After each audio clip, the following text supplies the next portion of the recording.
Senhores, muito bom dia! Falaremos hoje sobre trem de pouso.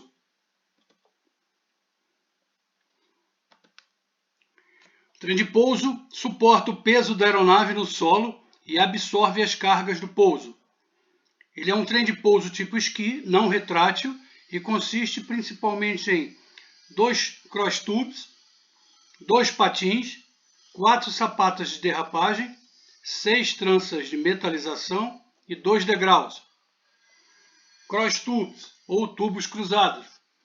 Os cross tubes são fixados em 4 dispositivos que estão integrados na estrutura. Eles são tubos de alumínio de seção transversal circular.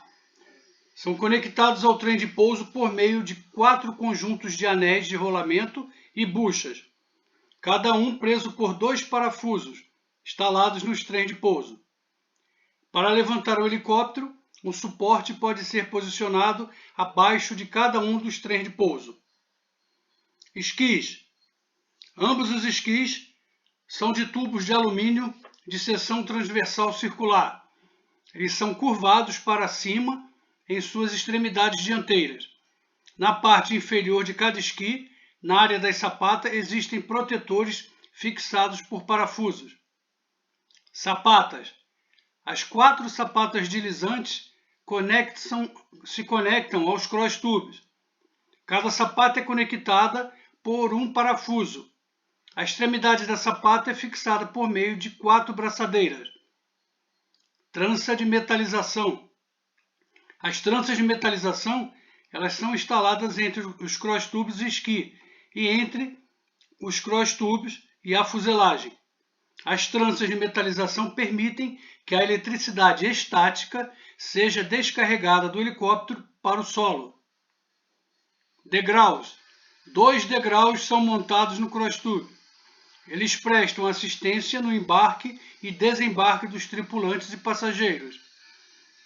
Os degraus de peça única são de construção compostas de fibra. Eles são presos aos cross tubes por 2 dispositivos. Design. Para evitar que a estrutura seja sobrecarregada durante o toque no solo, os anéis de rolamento nos cross tubes eles giram em seus encaixes no trem de pouso, de modo que todas as forças são absorvidas dobrando os cross tubes. Dimensões de folga no solo. Se for evidente ou suspeita de uma deformação dos cross tubes transversais, deve ser feita a medida da distância do helicóptero ao solo.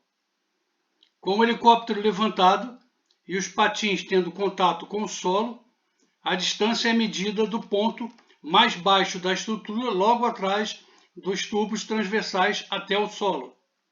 A distância no tubo transversal dianteiro não deve ser inferior a 516 mm.